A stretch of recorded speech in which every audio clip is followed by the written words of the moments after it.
പിന്നെ മമ്മ പറയാൻ മറന്നു ഞാൻ ഇന്ന് എല്ലാവരും കൂടി ഇങ്ങോട്ട് വരും. എല്ലാ പ്രാവശ്യവും പോലെ ഇപ്രാവശ്യവും ഈ ആൾക്കാരെ കാണുമ്പോൾ നമുക്ക് 100 നാവാണല്ലോ.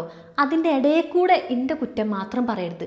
നന്നായിക്കോളാം, പക്ഷെ അത് വിചാരിച്ചിട്ട് ഇങ്ങനെ എല്ലാവരും ഇടയിൽ ഇരിക്കുമ്പോൾ ഇന്നാണെങ്കിൽ 1-2 ആൾക്കാരല്ല, എല്ലാവരും വരുന്നുണ്ട്.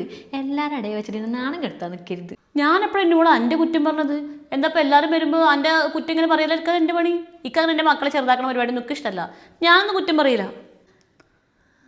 ഒന്നും പറയാറില്ല, ഇപ്പം തൽക്കാലം പിടിച്ചെടുത്താം. മമ്മ പറയാറുണ്ട് എന്നല്ല ഞാൻ പറഞ്ഞത്.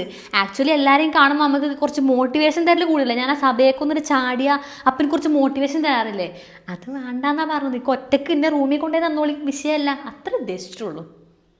അനക്കിൻ്റെ മോട്ടിവേഷൻ ഇഷ്ടമല്ലെങ്കിൽ വേണ്ട, ഞാൻ മോട്ടിവേഷൻ തരണില്ല, പ്രശ്നം കഴിഞ്ഞില്ലേ?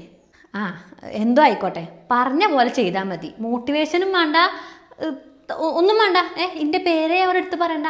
പറഞ്ഞ കാര്യം മറക്കരുത് കേട്ടോ. ഞാൻ ബാക്കി ചെയ്തതിനിടയിൽ കൂടെ കുറ്റം പറയാൻ നിൽക്കരുത്. ആൾക്കാർ വന്നൊക്കെ ഞോർപ്പിക്കാൻ ടൈം ഉണ്ടാവില്ല കേട്ടോ.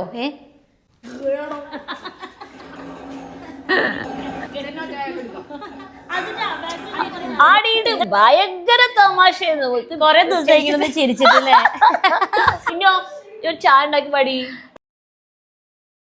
മോളെ. എനിക്ക് 16 Pro Max ഒക്കെ ആയില്ലേ, ഇപ്പൊ വീഡിയോ ഒക്കെ തകർക്കുണ്ടാവൂലേ? 16 Pro Max കാണിച്ച കഥ എന്ന് വെച്ചിട്ട് ഇത് പറയണ്ട. അത് ഇക്കൊരു പറ്റിയ അബദ്ധമാണ്. ഉള്ള ഫോണില് മറ്റേ ചാനൽ തുടങ്ങിക്കോട്ടെ വിചാരിച്ചാൽ മതിയെന്നില്ലേ? ഇപ്പൊ എന്താ ചെറിയ ഫോണില് ആദ്യം കൂട്ടുകാരത്ത് ഇങ്ങനെ ചാറ്റ് ചെയ്യുന്നു, ഇപ്പൊ വലിയ ഫോണായി ചാറ്റ് ചെയ്യാൻ. അതന്നെ, അല്ലാതെ ഇപ്പൊ ഇത് വല്ലതും നടക്കുമോ? നമ്മളിങ്ങനെ ഓരോ കുട്ടികൾ വന്നവിടെ വെച്ചിട്ട് കാര്യങ്ങൾ ചെയ്യും. അങ്ങനെ തന്നെ നമുക്ക് ചാനലുണ്ട്, മനസ്സിലാവൂലേ?